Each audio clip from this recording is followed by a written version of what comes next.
Do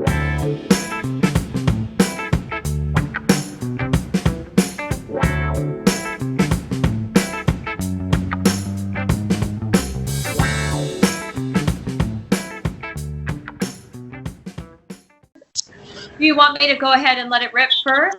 Or yeah, okay. Do it.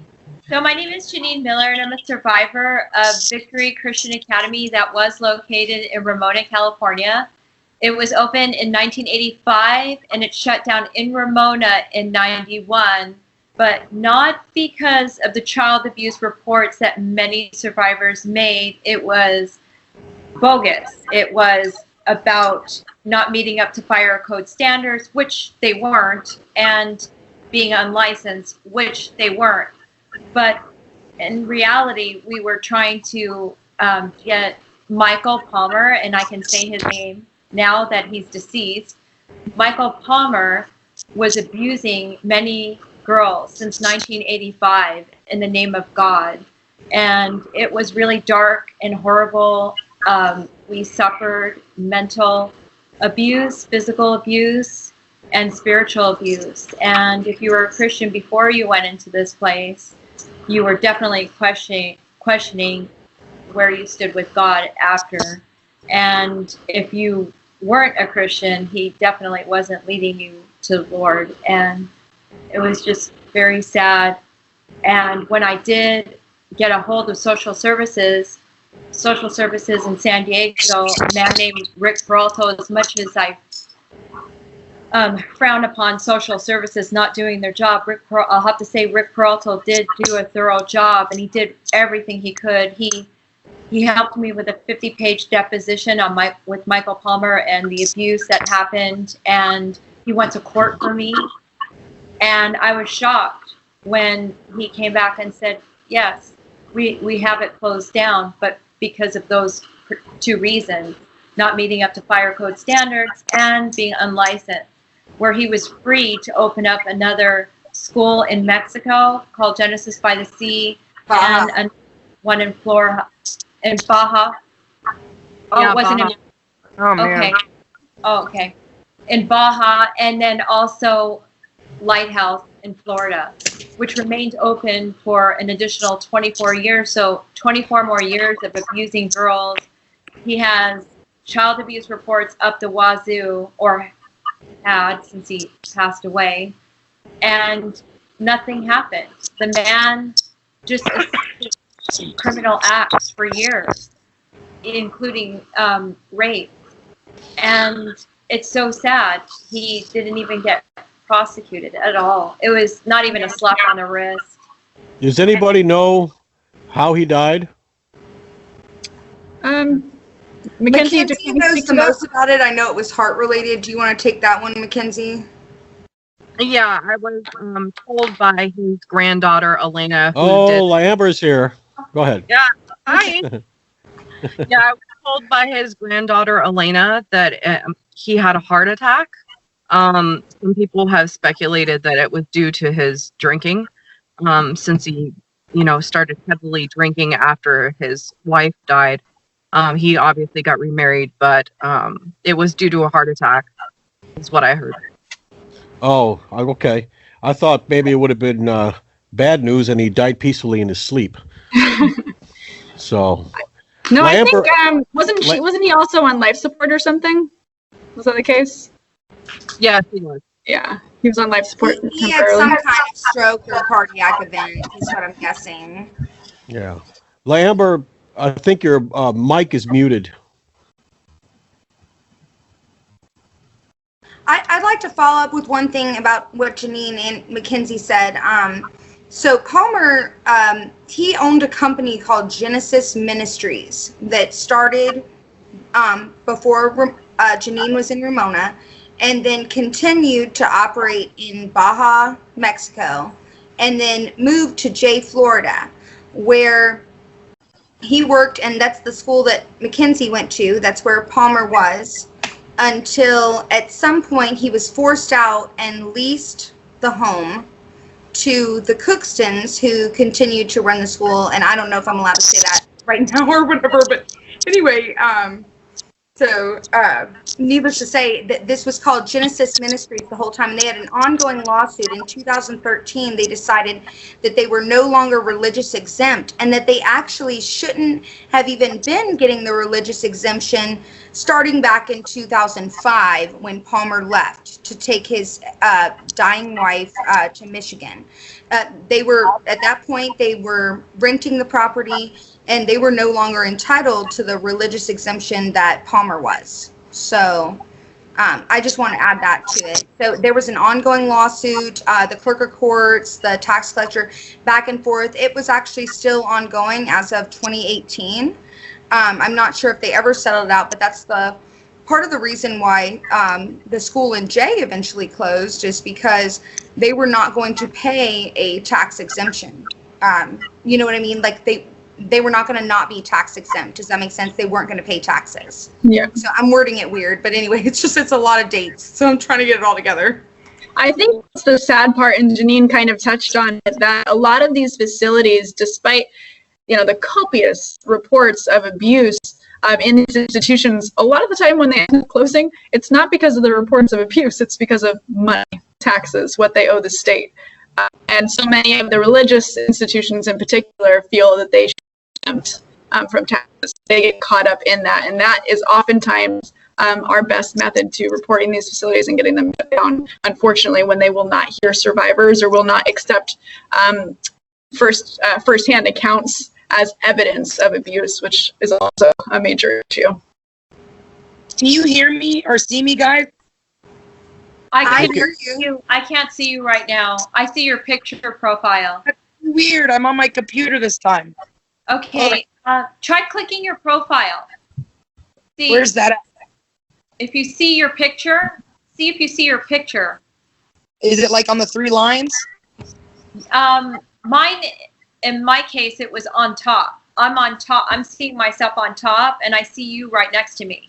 But I'm not okay. sure what your layout is like.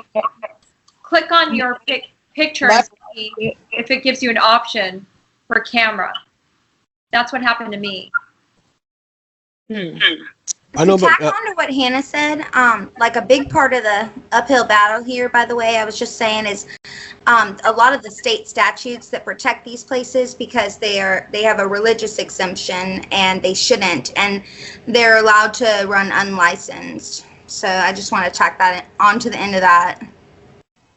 Yeah. That needs to change. I mean, you can't have a daycare center in your home. We can see you. Keep talking, Jeneen. We can see you now. Lala, say something so we can hear you. See if we can hear you. Can you hear me? Yes. Yep. Yes. I have my phone for volume, and the video on the computer is just the video of me. Because I'm like, I put mute on my phone, and I can see you guys there. So there we go. Mackenzie, you still talk to Elena, right? Yeah, I do. Yeah. What was her reaction?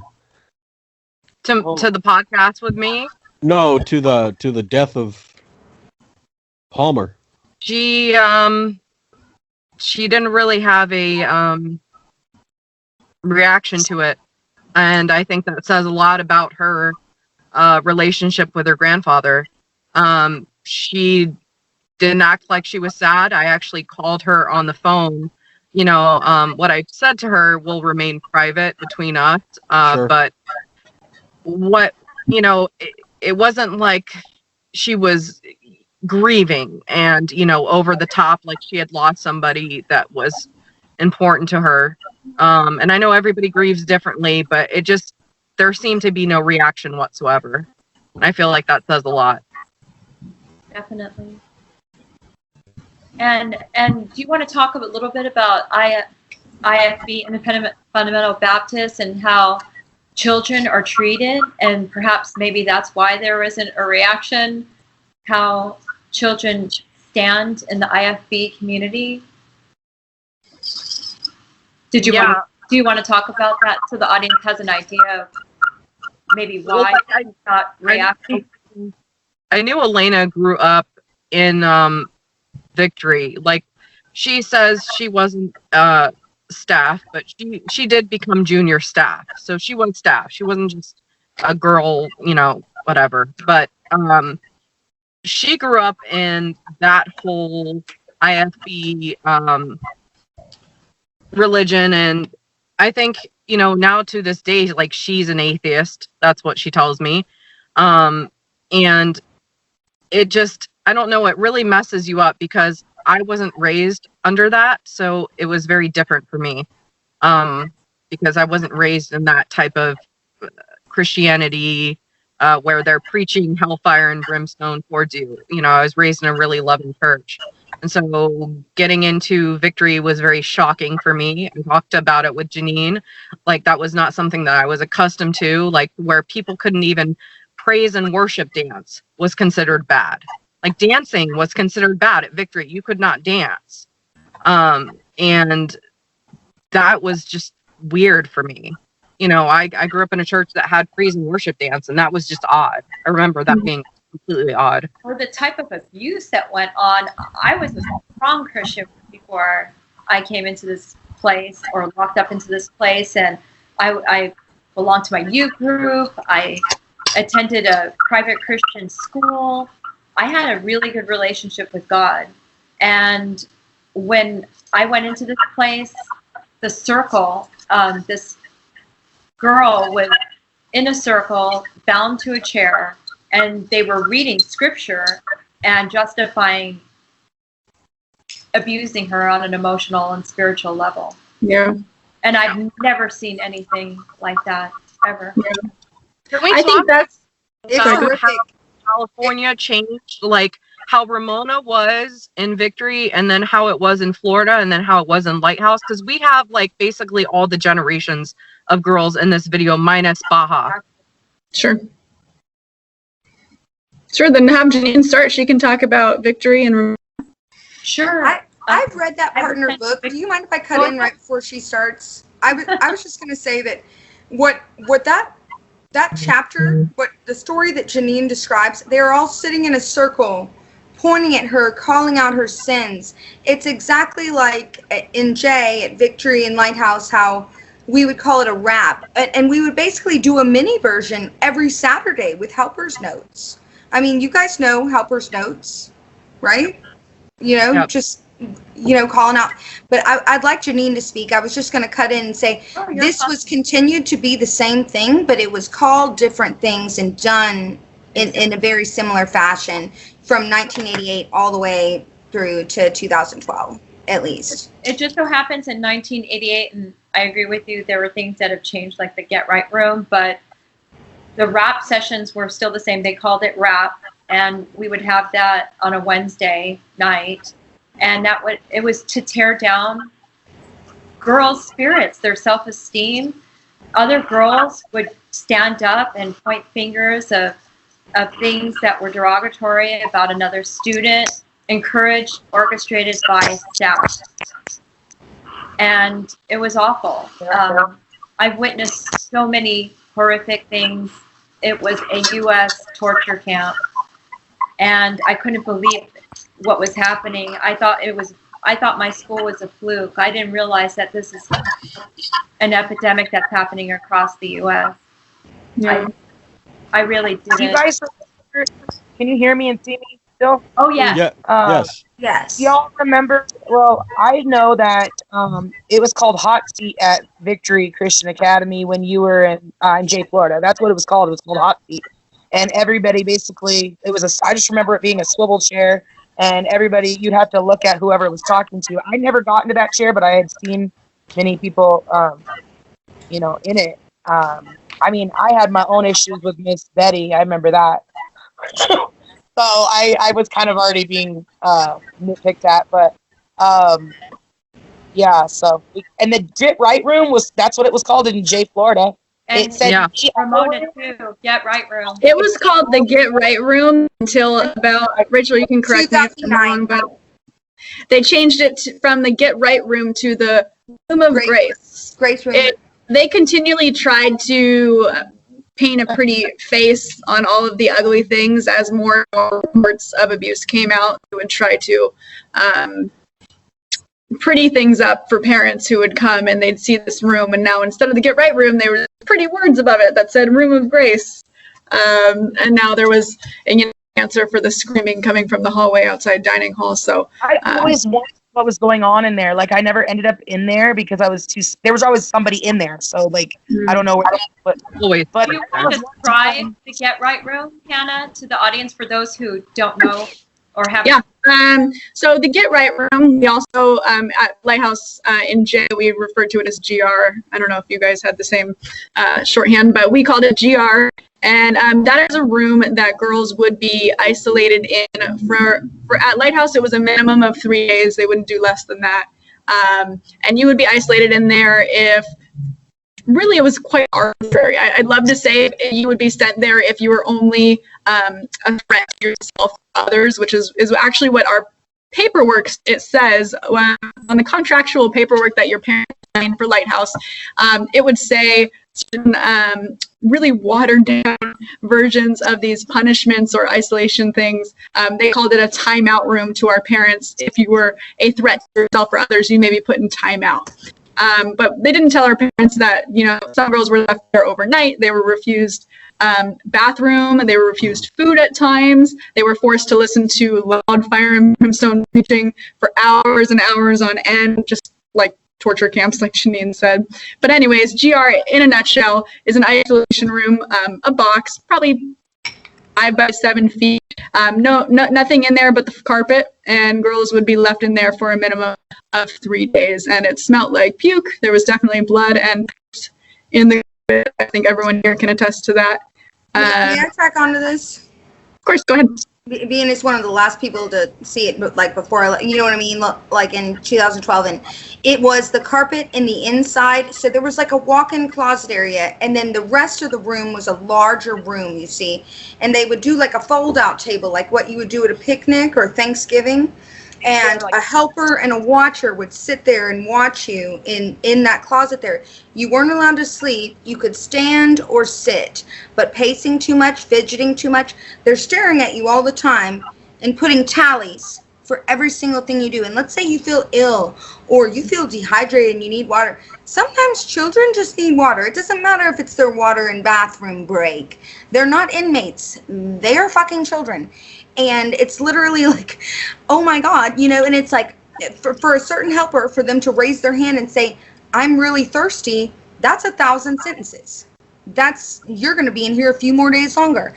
Every day that you can't get it right and get out of here. And that's like such a horrible thing. And then they would see, we would be rewarded for seeing, and people would trade us out and relieve us to go to school. They weren't getting their education. They weren't going to school. And if Grace Room didn't affect someone, I remember this one girl who came when she was 10 years old and was there for a few years, and Grace Room didn't affect, GR, like towards the end they always called it the Grace Room because they were very emphatic about that. If we called it GR, we'd get 500 sentences. You weren't allowed to call it GR anymore. Yeah, we weren't allowed to call it that anymore. We could not call it the Get Right Room anymore. That was inappropriate. And so anyway, but she was made to scrub all the tile with a toothbrush, and because the Get Right Room. Trust me, the first time I was there, it was called that, and then like the second time, it was not. Okay, so and I'm just getting used to not calling it Grace Room. But anyhow, what I learned later on in 2012 is actually they were supposed to be using the proper foster care restraint systems, and they were all supposed to be licensed by DCF to do those things. And a lot of the restraints that they were using and the way they were beating people and throwing people to the floor, as Mackenzie, and I don't know you very well, Lala, and Hannah, and I'm sure all of you have shared, they were doing some really violent things, and it wasn't until I learned toward the end that these actual restraints that they were supposed to use, I could demonstrate them for you, they're actually not supposed to hurt. They're for an unruly child in foster care that's literally trying to stab somebody. And they don't hurt unless you struggle. Well, then why is there all that screaming coming from the Get Right Room? Why is there all that screaming? Once they're being held, they should stop screaming. Why are they? Yeah. We know we were the ones restraining them at times. Like we can attest to it. We've restrained. I don't know, Jeneen and Mackenzie and Lala, if you guys restrained yourself, their children yourselves, but I'm sure at some point in time you guys had to floor somebody. Am I wrong? Actually, I had to floor. Go ahead. You Go ahead. floored. Who? I never floored anything, but I almost got floored, but I witnessed many floorings. You didn't participate? They never made you floor anybody? No, help do that or like because it wasn't high enough. They thought I was a faker because of the whole thing. Oh. Okay, that makes sense. Yeah. What about you, Jeneen? Did you ever floor anybody? No, I didn't. In fact, I didn't see flooring. It didn't mean that it didn't happen. Oh, sure. I never saw it. Wow. And I don't think they really were interesting. doing it as much, but they didn't hesitate on dragging girls to the Get Right room. They didn't hesitate on, I was dragged to the Get Right room. Sure. And there were girls in isolation for days, weeks, and months at a time. Do we even do that in our prison systems? That's crazy. So it's crazy. I didn't know that difference between Victory. Where her people were. She literally just asked if she could communicate with somebody and was dragged there. And that girl that she was talking about earlier in the circle got duct taped and tied to that chair. She wasn't just sitting in a chair. The difference there is this, though, between Victory and well, I'm Genesis here, but Victory and Lighthouse is floorings for us at Lighthouse. We saw all the time. We participated in all the time. For me, I was in a very unhealthy state of mind. Being there for almost 4 years, it was the only excitement in my day. So if they said I got to floor somebody, I was like, cool, let's go put somebody down. Like I had so much like emotion inside me that never could be released that I would take it out on other girls. When it was time to floor them, I was so excited to get to be one of those people, unfortunately, to hurt other girls. That's the position they put our brains in. We only got about 35, to put this in perspective for Hannah, we only got about 35 minutes outside Monday through Friday. And then on Saturdays, and this is also, by the way, if you're in good standing, if you're allowed to go outside. Yeah. On Saturdays, after pulling weeds for a few hours or an hour or so, we'd be able to play for 2 hours. They'd get us some water and then they'd let us swim or whatnot, depending on the season. So just to put that in perspective, we were not getting any kind of outlet. Yeah. I mean, you couldn't even show emotion at these. You couldn't even like clench your fists or like any of those things, which is so unhealthy for a child who's trying to cry. You couldn't even cry. And I also wanted to touch base because we were going back and forth on the generations. We were forced to eat our own vomit. So if you were to vomit, you had to eat your own vomit. And I witnessed another girl who didn't want to eat her food, and she says, I'm going to vomit. And Palmer, I'm so used to saying Michael Palmer said, if you don't eat everything on your plate, we'll force it down and we'll put it through we'll put it in a plate and then we'll blend it. And then told me that in 2008. And then she said, I feel like I'm going to throw up. And he said, Michael Palmer, then I will force you to eat your own vomit. And that set the stage for me. Oh, I have to eat everything without vomiting. If I vomit, and I was praying to God, please don't let me vomit. Please don't let me vomit. The whole time I was there. Yeah. Meals were so difficult. I talk about it a lot. So as far as I know, when I was at Lighthouse, I never had to eat my vomit. I don't know that anybody else had to eat their vomit. It might have happened, but I didn't personally witness it, just at Lighthouse era. But of course, I had the issue being a tiny human being. I was probably 80 pounds when I came in. I'm 5'2". I've always been super skinny, but I was bulimic.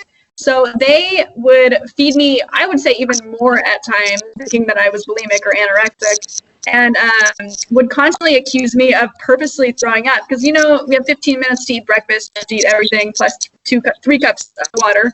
And 15 minutes, that's really hard to do. And so I would throw up probably a couple times a week. And finally, the pastor's wife one day said that I could no longer use a bathroom if I had to throw up. And then if I was going to throw up, I would throw up right on my plate in front of everybody. And you guys remember those tables? I mean, girls are in elbows distance of me throwing up on my plate. I can testify to this. They made her literally carry a humiliating bucket of her meals. They made me carry it because I wasn't allowed to use the bathroom after I ate.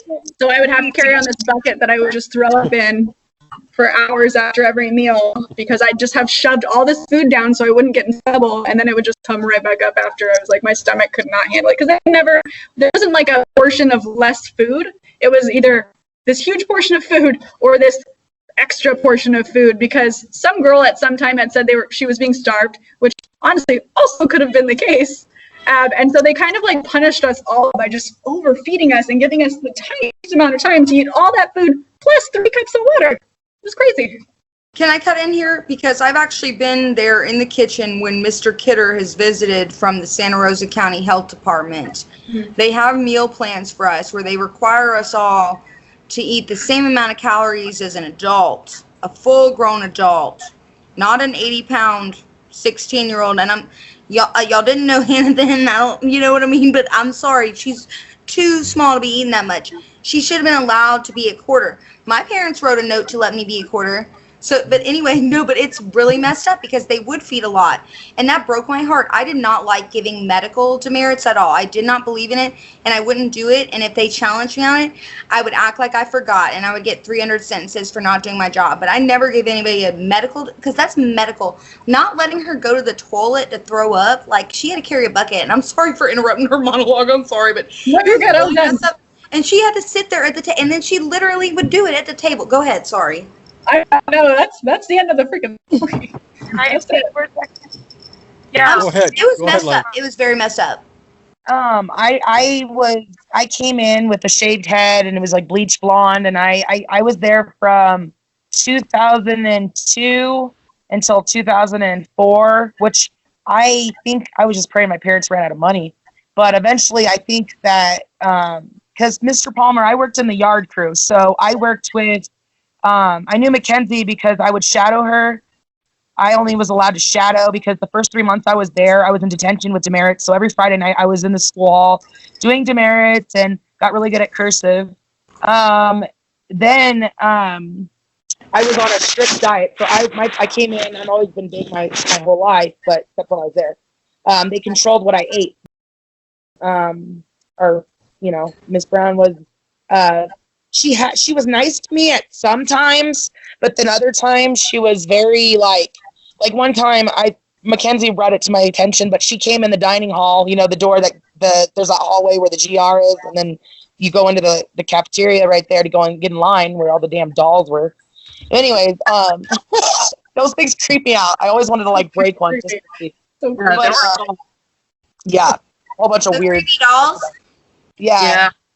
And so yeah, I remember going in there, and I think somebody said that I was getting candy or something because I was on a diet. They said I was on a diet. My parents were like, "She's overweight. She's only 14." Because before that I had a lot of weight issues. But the reason I had weight issues was because I was adopted. I was adopted at 11. Okay, they sent me to the school when I was 14, just turned 14, because I started running away, and they couldn't keep me safe, is what they said. And they heard about it from a friend. And I remember getting there, and when I first got there, I thought I was going to a camp because my mom drove me there. She didn't do the option, so I was thinking, oh, this is great. I wrote my family a goodbye note, and when I got there, I remember Graham's room was right next to the bathroom that they would take us in to strip down. And I was also a VBAC, by the way, because I got to go home and then ran away in an airport. So back up. I got to back up. So, I remember being a helper. I was a kitchen helper for a little bit, but I got demoted because I didn't get enough demerits out or whatever because we were late to chapel. And I was breakfast kitchen helper, which I hated because it was I was always drenched by the time I was done. I mean, the whole front side is wet. And I worked with a lot of Nikki was the kitchen mom, I guess. Nikki, which is Elena's mom. Yep. And the Chrismans. And then her husband, Guy, which I don't think they're even married anymore.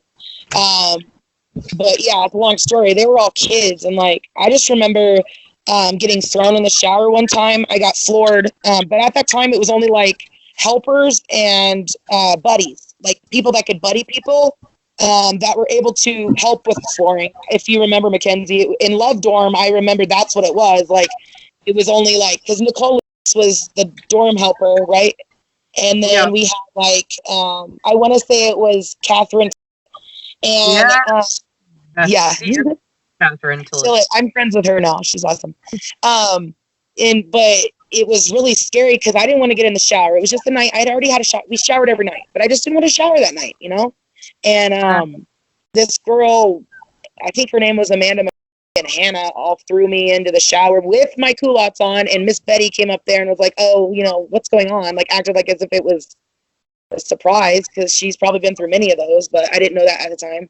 And I was like holding on to the bed frame, like had my arms wrapped into the bars that are, or the wooden bars at the end of the bed. And because I did that, they did not let me sleep that night. They had the helpers sleeping around my bed, and every time I would fall asleep, I was on the bottom bunk, they would wake me up. That's so crazy. Deprivation. And finally, I conformed so that I could get by until my parents they said they were taking me home. I was going on a cruise ship reunification. And then they told me, oh, since you said a bad word, you're going right back there for another year. And I said, nope. I ran away in the Houston airport, and I was gone for a week, but then they got me. Yeah. And then they took me back for another year. And I was on orange shirt, and I was so pissed. Oh, boy, did I get in trouble. And then Miss Betty wouldn't let me have a goodbye party when I finally left, because I wasn't at my year. Like, I had been there for 2 years, but you know what I mean. She start your year over kind of thing. I lost a lot of weight there, though. But I got on probation when I got back, because I didn't want to get out, be able to have my parents send me out of state. That was my reasoning. I was like, hell no. You know, it's kind of interesting, and Lala just touched on this, how the program she was sent back to, she got sent back for cursing or something, but Lighthouse, I'm sure Genesis and Victory kind of ran the same way. There was no, accomplish these things and you will get to go home. She said, oh, I conformed to the program because I just wanted to go home. That's what we all did. We all tried our best to conform to the program because there is no checklist of things to accomplish in order to go home. And that's the case. It's the 1 year thing. If your parents decide to take you home in a year, it's just the 1 year. I mean, it's not even the 1 year thing though, Rachel. It's like they talk to your parents throughout the year, and they're constantly telling your parents what they think, how they think you're doing. So they make the judgment call, and they're the ones who are profiting from you being there, making the money, Well, that's what I mean. The initial contract is a year. Sorry, I didn't mean to talk over you. Sorry. Right. The initial contract is for a year, and then they can choose to. Sorry. No, please. You were still talking. I did not mean to talk over you. Okay. No, you're good. No, so yeah, they're talking to your parents kind of the whole time about how you're doing, and they're making that judgment call without any list of criteria for the children to accomplish. All that they can accomplish is conforming and obeying, and that's the only way that we see any future of getting out of these programs. Okay, two things. What Hannah said about the Get Right room, how they called it by different names to kind of soften it up a little bit. And I can understand that from a parent's point of view. I mean, what parent is going to want to hear, yeah, this is the Get Right room. We call it the torture room, but now it's called, it's softer language. Is what it is. You know what I mean? And of course, when I hear, time out, you think a little kid, put him in the corner or whatever. It's just softer language. Of course. Get right is just too harsh. Yeah. And the second thing, what is it with these independent fundamental Baptists and these damn culottes? Those are the ugliest things I have ever seen. Okay, all right. Can I take this one? Well, so, yeah, but hold on, just a second. I went to the Rebecca Christian school in Texas, and Rebecca girls had to wear those things. My goodness, there was a sin just wearing those things. They were gross. They were gross. They were faded pink. Yeah. They were nasty. Yeah. I mean, do you know anybody? Victory. I had some plaid ones. I had floral. I liked those. I did not like wearing dresses and nylons. Hell no. So let me cut it. My mom actually went to this old lady's catalog in Blair when I was there, and she ordered me a few cute pairs of the culottes from Blair. When I got them, when they came up to my belly button, they came just over my kneecap, so they were too short. They told me I could only sleep in them. And then we would have missionaries come, and when they knew they couldn't wear jeans, because there are plenty of Baptists that wear jeans, you know what I mean? And we weren't even allowed to say pants unless it was about a man. I remember a girl one time saying his man's culottes, and they're like, you can say pants if it's on a man. Yeah. But we couldn't say the word pants if it I was don't about think a we're woman. allowed to And say every time my father came and got me, he would literally, every time I'd get in the truck, he would say, "Your mama packed your jeans, they're in the back." And he would pull over at the Tom Thumb and I'd put my jeans on. And so anyhow, no, they did not let us. And those things are uglier than sin. And a lot of, even the fundamental Baptists that are not in those weird ass places will literally still wear like basketball shorts or something. Like at least that's a little more tolerable. But like those culottes, the ones that they sewed those together themselves. That was made by a few of our staff members. They literally stitched those themselves, and they're meant to be skirts with leg holes so that you can do sports modestly. My mother grew up independent fundamental Baptist, her and her sisters, but they were all each allowed to have one pair of jeans they could wear to ride bicycles or horses or whatnot. And my mother would always change into hers with her friends at McDonald's. So just, you know what I mean? Like, so, you know, but that's what they just think they're skirts with leg holes. Well, see, the thing is, a lot of these churches now are starting to conform to the new age, basically. It's not like it's dresses and pants for men now. Like you said, Rachel, they're wearing pants now. Girls are wearing pants. Yeah. They're starting to get drums and bass and guitar in the worship services now. Yeah. So because a lot of people now, especially a lot of millennials, younger kids, are leaving the church. Yeah. So they got to find a way to keep them there.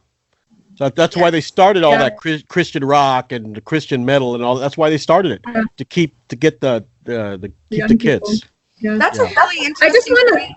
Sorry, go ahead. Sorry. I just want. Go ahead, Rachel. Go, Rachel. No, you go first. All I was saying about Christian rock was when I left, they wanted us to go to Christian colleges, and I was afraid I wouldn't be able to talk to anyone else that had ever been there, and I would just have a complete loss of everything that I had been a part of for 5 years. So I went to one of these pants-wearing Christian rock colleges, and I got kicked out for smoking a cigarette 100 miles away in Panama City. So there's that. But anyway, that was my compromise, to do a Christian rock jeans-wearing Baptist place. Hannah, you go ahead. But I was just bouncing that off of what Jason had said, you know. So I just wanted to touch on something else Jason had mentioned with the language that they use with parents, the way that they water it down, flour it up in order to be more acceptable. Another thing that was changed, and I don't know if you guys used, ladies from Victory, you can let me know. Did you guys use the flooring when you guys were there? Was that a term you guys used? No, I never heard flooring before at Victory Christian Academy in Ramona. Okay. We heard it. Did you have? Oh, you guys did. So the term flooring. I thought Mackenzie knew of it. Sorry. Yeah, I did. She said things up. Amber, did you? Yes. Yep. I was there at the same time as you. And I was there in 01. Go ahead. So the term flooring is used to describe the way that we were physically restrained. This happened obviously in isolation, but also, at least for Lighthouse, I can say, all over the facility. I mean, chapel, dorms, dining hall, school, it happened everywhere. And this is the way that they restrained us. They would trip you, drag you, or otherwise force you to the floor, put you on your stomach, put your hands behind your back, and then they would sit several hundred pounds of body weight on top of you via staff members and or other students. This is what I talked earlier when I said, like, I would be asked to floor other girls. They would have me sit on top of them. And the term floor used for it would say, oh, this person got floored, they got floored, come floor the girl, whatever. That also changed around the same time that GR changed. So many accusations come out. And when you realize you have terminology growing reference to the way you abuse children, they want to stop that. So we were also banned from using the word flooring at Lighthouse. We had to use restrain. Yeah. Well, in 2004, Victory Christian Academy in Jay, Florida changed to, or got rated. I know after I got taken out, I want to say March, I remember the date, March 24th of 2004. But I got taken out, and I remember hearing, like, shortly after, like 4 or 5 months after that, in that year, that it got rated because some parent hadn't heard from their kid in a while because she wasn't writing letters, blah, blah, blah. And then they found out about the Get Right room. And then I think is when that's what I've heard. Is that all true? Because I don't really know other than what I was told. So. I can't speak to that one. Jeneen, I don't know of that. Mackenzie left I think, a little bit after me, or maybe before. What were you I think saying? I think I was gone in like either 2003 or 2004 because I was a B-back. So I went there initially in 2001. I know I talked in the podcast how I initially went there in 2003, but what happened was I looked at some of my old letters, and when I found my letters, I found my 2003 letters. So I thought that was my starting date, but I actually found some more letters that were 2001. So I actually was there 2001 to 2003. I went there for 13 months, went home for 6, and then I was back for another 6 months, and I was there in 2001 in November is when I went in. So the very end of November of 2001.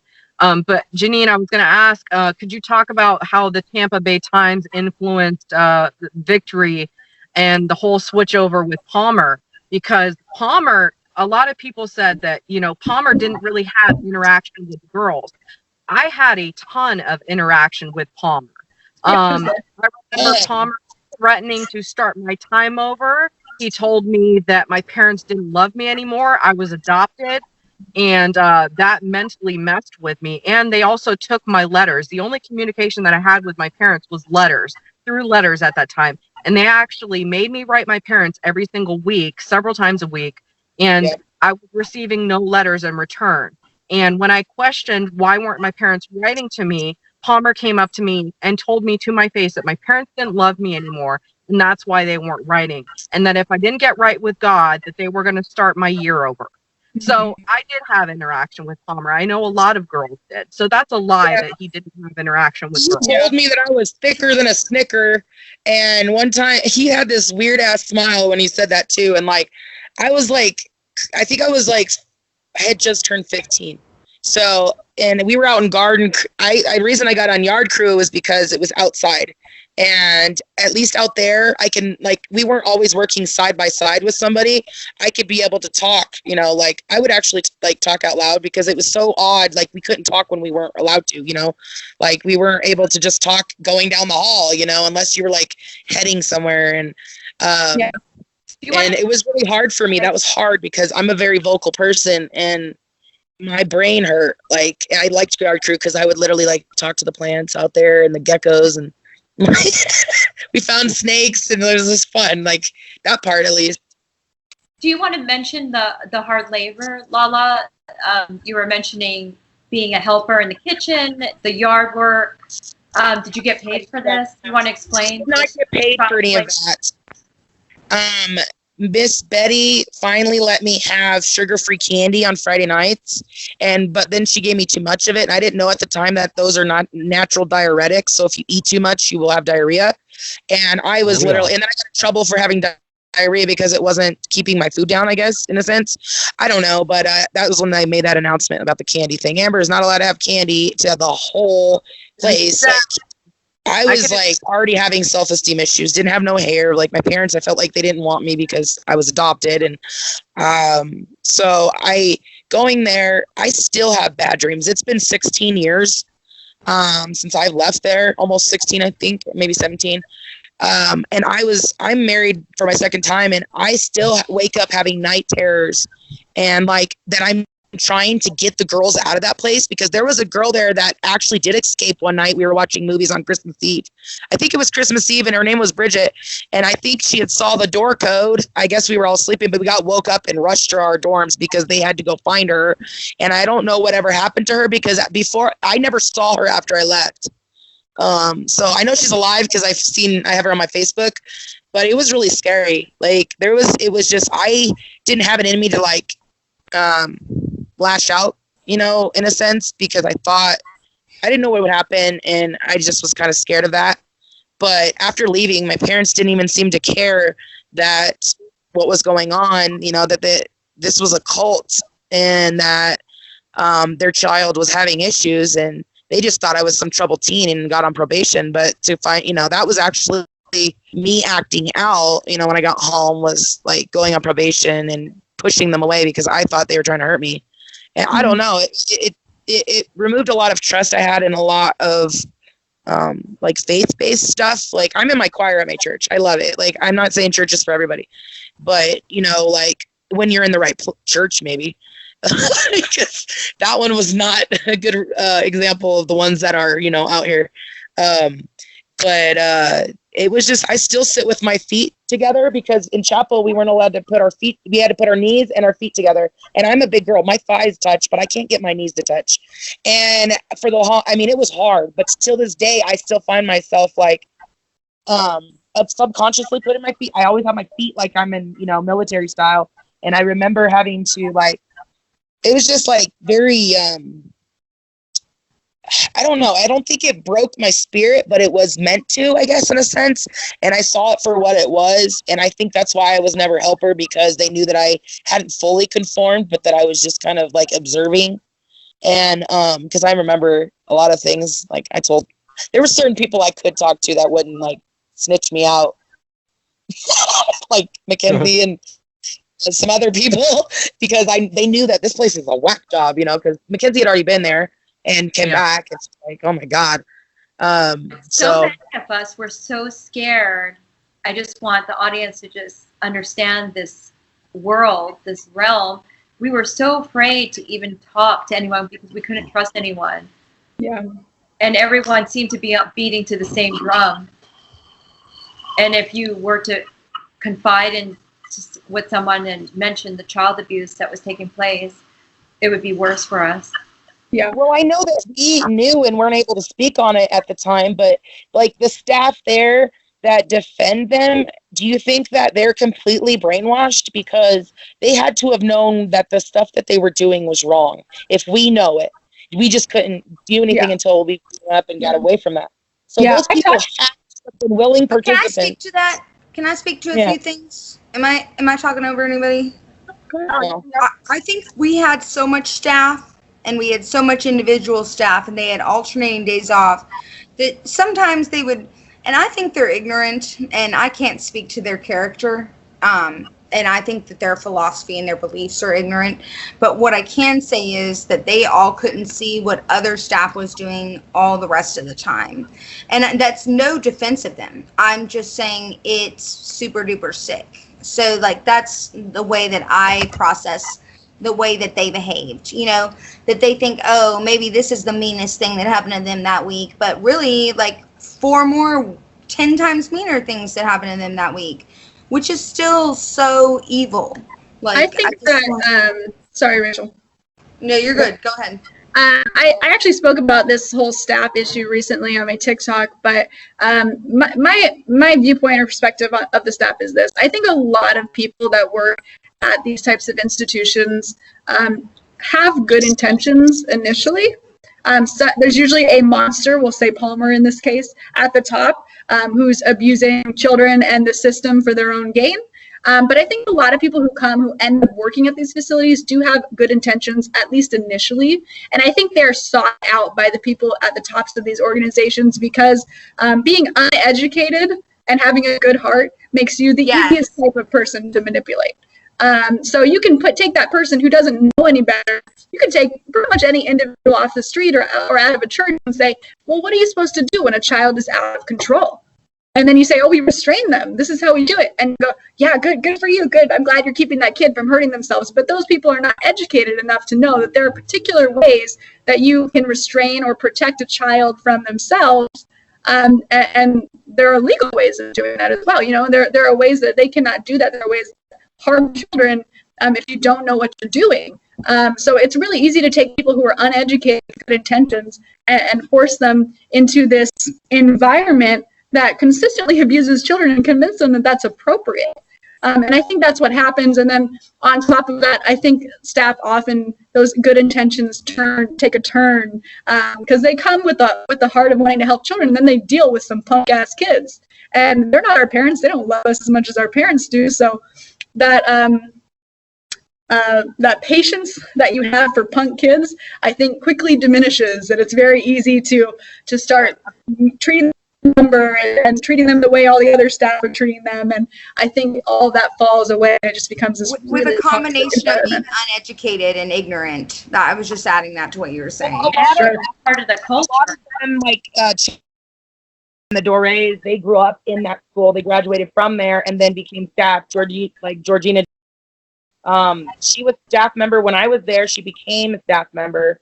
She was like the most tattooed like person. I was surprised they let her on the staff, to be honest, because I thought she was going to come and save us. She looked like an outsider, you know what I mean? Like, as far as like tattooed up, I was surprised they let her be a staff. But I think like she, like, I don't know, like I know Charity was really hard on me, but then again, like when the Piggott boys came, like I heard that Charity sister Melanie got married to one of them, and that was just creeped me out. I mean, I love them. I'm glad they're happy, but like it's just like they all grew up together. They're all. It's like me being adopted and having sex with my brother, even though we're not blood related. I mean, think it was Mackenzie just wanted to say shit like that. something. I hear what you're saying. Can I say? Oh, go ahead. Sorry. Really weird. in Victory. All I was gonna say, you mentioned the name Piggott. So the Piggott brothers are Pigotts twins. and brother Jim are the co-owners. They also own Genesis Ministries. Which Yeah, I know. Piggott brothers used to come when it was Victory Christian Academy with Michael Palmer. Trust They me, would come and- they visited us as ministries. Hannah and I think I remember seeing Palmer as late as 2010, correct? He quit preaching to us sometime around 2009. And then we would still see him with his dying wife out the window about 400 feet with us. Miss Is that Patty, correct? she was really nice, as far as I know. I mean, I think she was evil too, because I've heard other stories, but she Well, never. they had a trailer that was about 500 feet from our dining hall at the most, where we would sit. She used And to he live still in preached right us. by the flags that's where they used to live when I was there. Just, when you mentioned the Pigotts, them and Jim Cook, who was also a missionary that came and preached to us, they also own Genesis Ministries. So now that Palmer has died, I wonder what will become of that and what's going to be the situation of that and how they're going to handle that. That's just what I was going to tack onto that. So It just I think works. Mackenzie wanted to add something about the staff. no, Yeah, please do.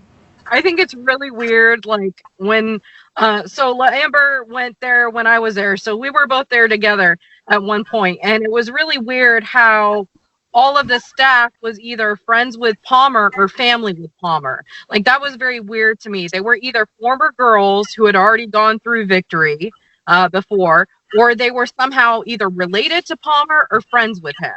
Like, it was like this cult. It was That's just how so it was. But in Ramona, California, same thing I was going to say, that it is a culture there. And whatever staff was on board, they were either, like you said, relatives of Palmer, or they were already in that cult. They were already part of the ISB. They had to be people who already bought into the brainwashing program, you know? Exactly. People who already accepted that, because you can't just put an ad out and be like, come on in, buy into this crazy child abuse like. Well, think about Brother Dore, who married Richard, married, and their daughter was Charity. He married Mary, which was so anyway, who was Mrs. Dore, by the way, and he literally started getting dementia. At one point, my junior year, he cut off a lock of my hair in the schoolroom. I don't know why. It was just as a joke. He was walking around with scissors and a pen. You know how they would have green and red pens? And he thought that was funny. I had a little bit sticking out of my ponytail. No, it's fine. Just like I do now. No, you can laugh about it. I don't think he did something corporate. I remember how crazy he was. That's why I can see him totally I'm doing sorry, that. Jason. Am I allowed to do this on this? I'm sorry. Yes, yeah, go right ahead. I don't care. By the way, ladies. What was Is Hannah it- saying? No, he was weird. And he had dementia, and they said we weren't supposed to make fun of it. He was forgetting things all the time. She was our English teacher / vice principal. He was a monitor in the school. And I remember before I finished my studies, he came up behind me and he cut off a piece of my hair. And I turned around and I can still remember his creepy ass face holding a piece of my hair and going, hey, hey, hey. You know, and it's like, and you can laugh. That's not the thing that scarred me. Okay, plenty more things scarred me. Being a helper scarred me a lot. Because I'm gonna say, because like literally, what I realized about that place, I think towards the end of my first time, which was very short, it was like 6 months. But my second and third time, when I was there for a year, I realized as soon as I got there, I knew what I was coming to. I was prepared. I wasn't surprised. Do you know what I mean? And I literally knew I must work my way to the top. I must make them trust me. I must make them believe me so that I can give myself the best quality of life. And then in turn, with that power that I have, give other people the best quality of life I possibly can within the rules that they conform me to. And I would find loopholes all the time. When girls would snitch about other girls to me, I would literally say, I would hold a full trial and interview everyone and say, did you see her do this? And I would say, not enough evidence. So just, like, you know what I'm trying to say, though? Like, the staff was weird, and they all are kind of, like, interbred together and married to each other. Our PE coach was married to the pastor and his wife's, one of their daughters. And they had their children at, like, 13, 14. So... but for them to talk to us and speak to us, you know, anyway, you know what I mean about speaking to that. And I know somebody else has something to say. It's so wild. This place is now closed. Am I correct on this, or is it still open? It's Correct. closed. It's closed. But does anyone know if there's any underground? So it's closed, but the Cookstons, the people who ran Lighthouse, they have moved on and now work at a facility called Masters Ranch, which is in Missouri, and it is run by a former staff member of Agape, I believe, which is being investigated right now in the Kansas City paper. And they work there, and we brought actually a story that Jeneen unveiled with Nikki. She had interviewed Nikki and Nikki had shared her story of Lighthouse with Jeneen, and we brought that over to the staff at Masters Ranch to kind of say, like, hey, if you don't know about the Cookstons, here's a story about them. What do you think? And they said that they would have the Cookstons retire, but I can tell you as late as this morning, the Cookstons are still at Masters Ranch working with children. So They don't have to be retired. Can I add an aspect to this? Prosecuted. And that's the problem that we have in this country is no one cares. no one cares. Yes, can I? Okay, so I called where they are in Missouri, in Couch, Missouri, and I said there's something wrong in March of this year. I said, because that's where I found out the Cookstons were working, and I literally said, these people abused us. They're working with children here. I was shocked that they were working with children again. I thought the school closed. I thought they just retired and rode off on their Harley Davidsons into their trailer park life in Oregon or whatever.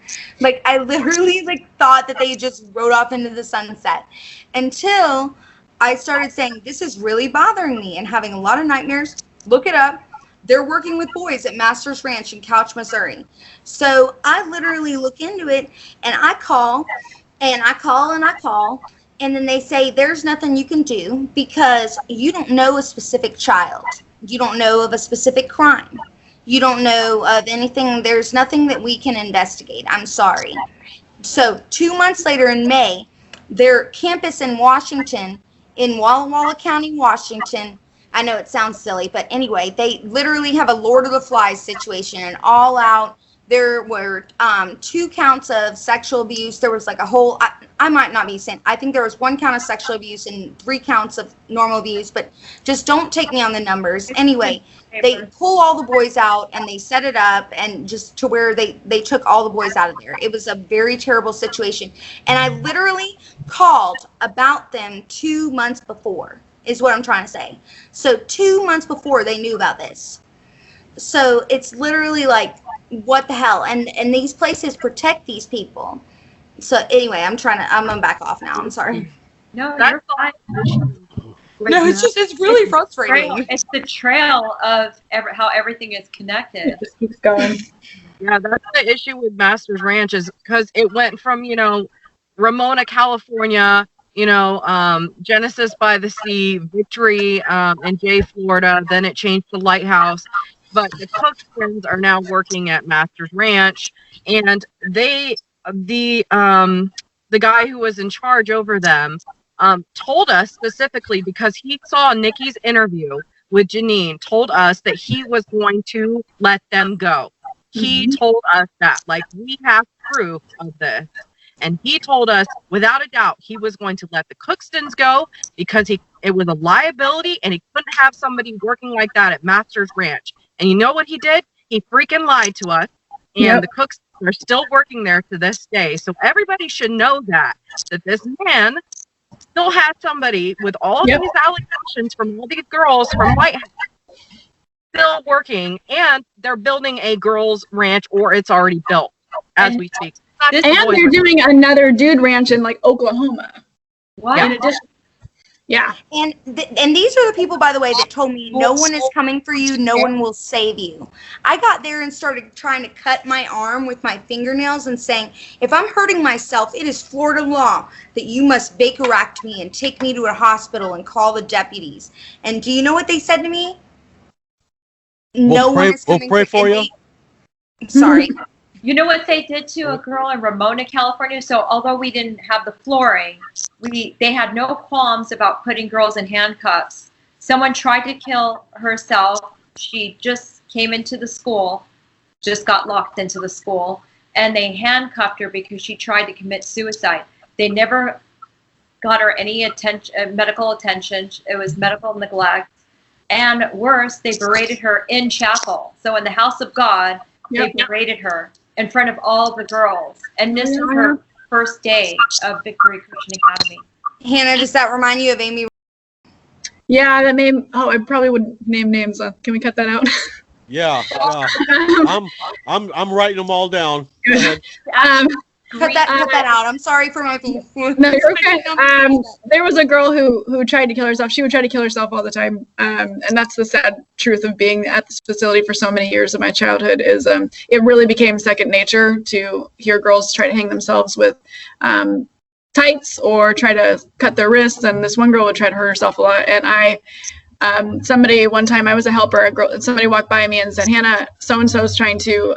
Slit the wrist in the bathroom again, and I just walked back there, slow as ever, just with no urgency. Picked up the door off the hinge, grabbed her by her bloody wrist, and just dragged her out into the hallway, and left her there. And then had a call on the. Was this in love? This was in Faith. I had a situation with her in Faith the last night there, and what I know is that someone came to me and said that she is bleeding out and she's cut herself in the last stall in the restroom, and she says if anyone else is going to come near, she's going to hurt them. Yeah. And she's going to kill herself. Yeah. And but she had and I was someone came to me and said that, and I was 16 years old. I was the only helper in the dormitory, and I had about 25, maybe 26 girls in there. Yeah. And I thought, oh, holy God. And I said, everybody get out, get out. Now I gave my buddy away to someone else. I said, everyone's on dorm silence. You take them 2 at a time to the bathroom. I was like, go, go, go. And before I did that, I sent someone to get a staff member. But the fact that there wasn't a staff member there and she was able to do that is like the really messed up part. Yeah. And that was a really traumatizing experience to me, to think that she would hurt somebody else, because they said, she's fine, she's awake. She says she's going to hurt someone else. And then I went to the bathroom and I looked and I saw the blood. And I was literally like, oh my, everyone, you leave without your shoes. You don't need to get checked. You don't have to have a slip on. Leave now. If you're not decent, throw a jumper over yourself. Go. And to be 16 and have to, that's not, honestly, that's incompetence. What are they paying our parents for? Yeah. The whole point is they had us doing all the work. Yeah. All the staff work, all the hard labor. I had 4 jobs and 2 buddies at one time. Orchestrating, they orchestrated it so children were abusing other children. Yeah. That was their job, and they were delegating it to other students, and that's disgusting. What you should have done was you should have cleaned up the blood. Should have gone to the laundry room, grabbed all those ugly culottes and thrown them on the ground and cleaned up the blood with that. I'm sorry. I am not a culotte fan. I am not. I think that's what you hate the most out of everything we've talked about today. That's what you really have a problem with, huh? There was this young lady that was about 14 years old. I'm going to call her MC. And you know who she is, Hannah. And I sent her up the stairs to go get one of our staff members, and I just got everybody out of there. And one big girl stayed behind with me till they got there. She was really like, ooh. Another thing that's terrible about So the first time I was there, I think we're all B-backs, but the first time I was there, I made a comment like I was going to kill myself, like sarcastically, like, oh, I hate this place, I'm going to kill myself. And they put me on suicide watch, which again, like Jeneen said, is not the staff staying up to make sure you're okay. They would force other girls to stay up all night to watch me, even though I joked. It was to punish me. And I was also put on a bathroom and a shower rule where I could not use a restroom or shower without the curtains open and somebody watching me. And they would, like, it's clearly a punishment. It's clearly don't make dumb jokes, you know. But it wasn't just a punishment for me. It was punishment for the girl who had to stay up all night and she fell asleep, and I got in more trouble because I was like, hey, you're supposed to be making sure I don't kill myself. And I like chucked a pillow at her. And I had to deal with something similar when I was tearing my wrist open where I have my tattoo now. They made me wear yellow rubber gloves at all times except when I showered, and then they told me that I was on bathroom rule and I wasn't able to go to the bathroom for like at least a week or two, and literally they had another child watching me defecate and urinate. And I said, am I on the shower rule too? And they said, don't be a sicko. That was some kind of lesbian thing, and I'm like, okay, well, I don't understand. I have more privacy in my shower stall. Then So go part of watching me poop and urinate. Do you know what I mean? Like, Yeah. I was like, and then I got 1,000 sentences for asking that. So Hey guys, this is where I'm gonna have to leave the chat, but thanks so much for chatting with me. I hope to see you guys later and talk more, okay? Can I ask you? I love you, one dear. before you hit Sure, the sure. road? You had mentioned that you were a helper and you had floored other girls. How did that make you feel as a survivor today? Do you have about that? Yeah, I mean, so one of my biggest symptoms out of all, so I suffer from complex post-traumatic stress disorder, generalized anxiety disorder, panic disorder, and major depression. And the biggest thing that I suffer with now is I'm extremely sensitive to loud noises or to sudden movement. So one of the things that I really suffer from is I learned, or I've attached it to floorings, is either when a girl was getting floored or when I was getting floored, because I've been floored. When you were in the dorms in Florida, they're very thin floors, very, very thin. So whenever it was like, if you heard people walking upstairs, it sounded like elephants, right? It was very loud and the whole room shook. And so now if there's fireworks, if people are running in a place with thin floors, I am triggered and I have pretty debilitating anxiety and panic attacks. I've even burst into tears just being surprised sometimes now. So there's definitely a psychological impact. I joke about it because that's just how I am as a person, but it's definitely a real impact. And again, I mentioned it earlier, the saddest part about the whole flooring thing to me was how much I enjoyed it. That I had so little enjoyment in that place, and so few means to express myself, my emotions, what I was feeling, that I came to a point where I would take it out on other girls and was happy to do so. And that to me is the most disappointing part of my existence there as a helper, if I'm honest. And it sounds terrible, and it'll be really hard to explain unless you're in that situation, like all of you were, to understand how you might be impacted that way. But that was that's definitely the most gut-wrenching part of that experience for me.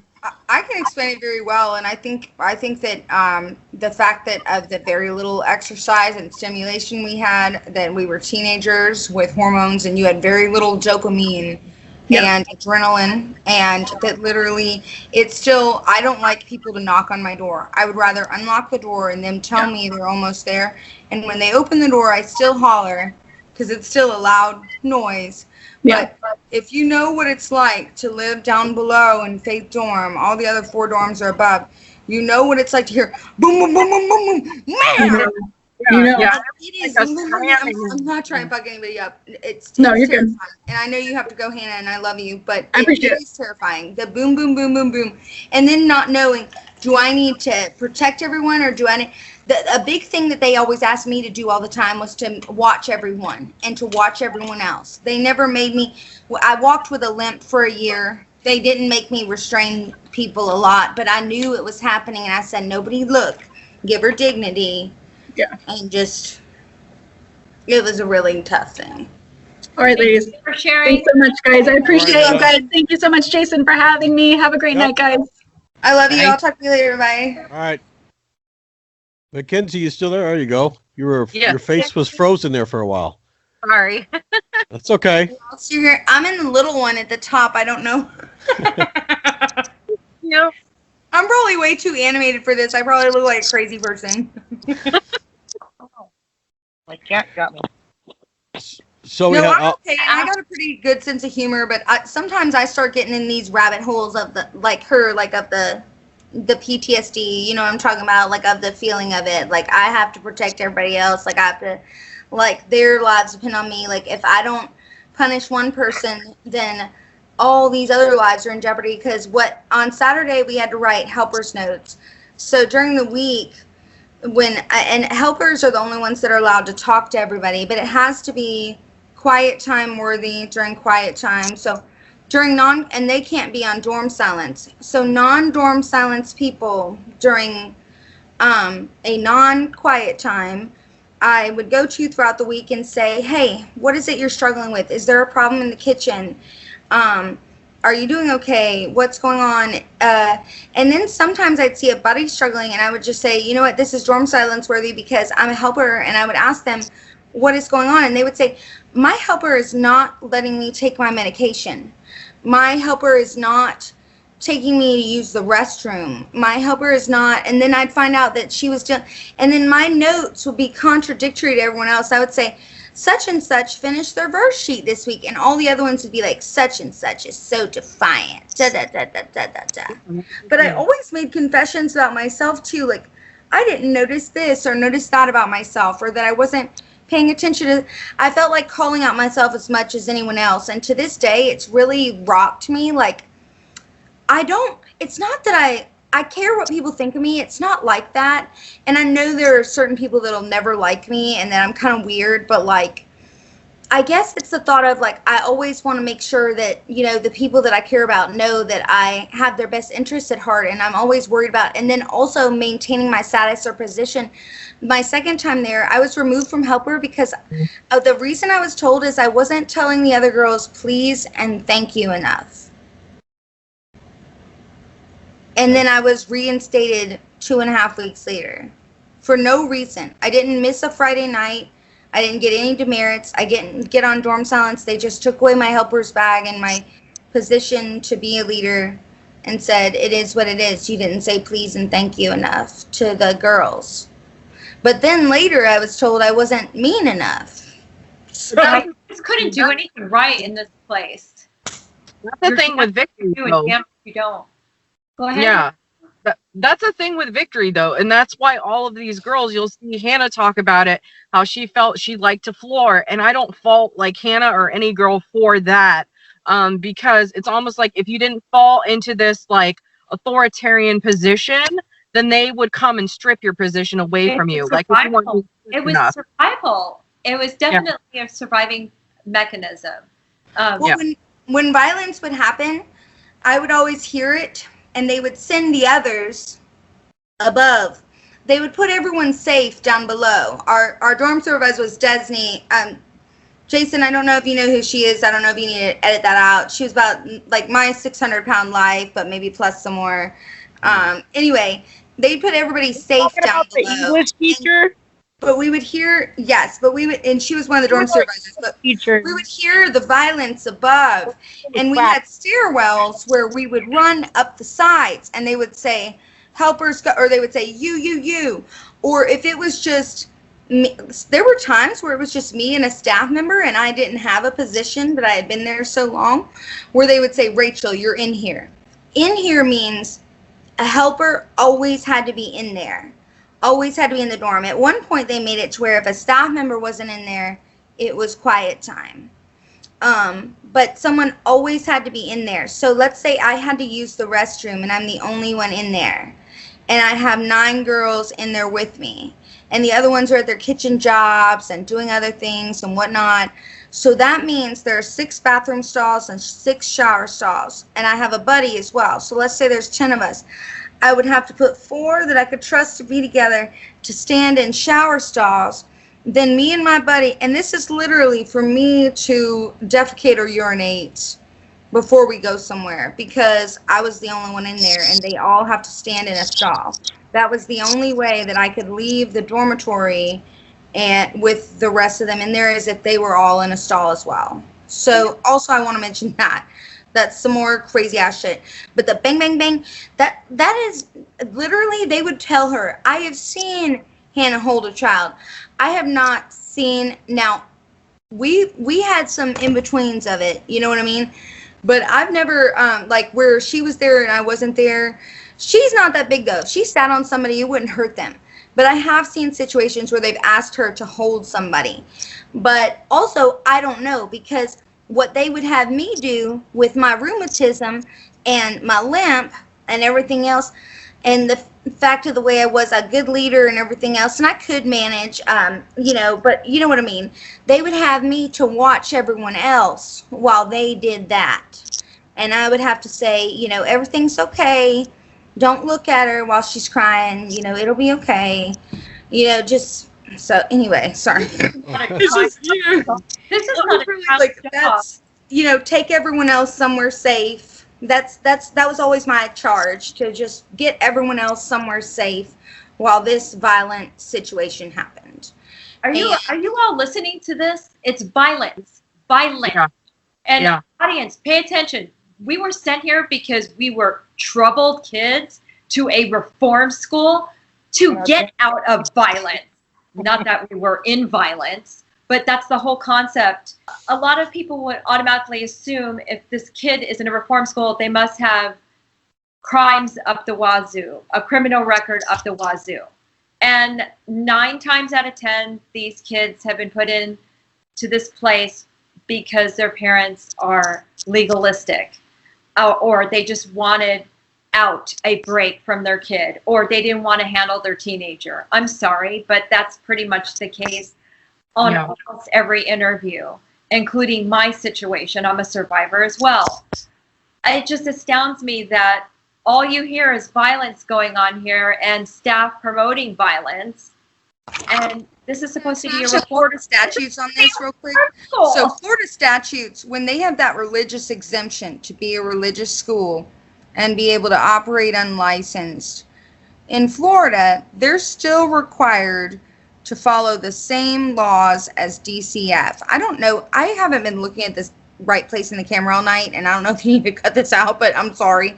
I'm going to keep going. So they're required to follow the same laws as DCF. And what that means is they are supposed to report to your parents every time an act of violence has been committed. Whether you're a witness to it, a victim to it, you're the perpetrator. There were so many times people were floored, restrained, done all manner of things to, whatever you want to call it, that their parents were never called. My parents came and got me every month faithfully. My mother wrote me almost every single day.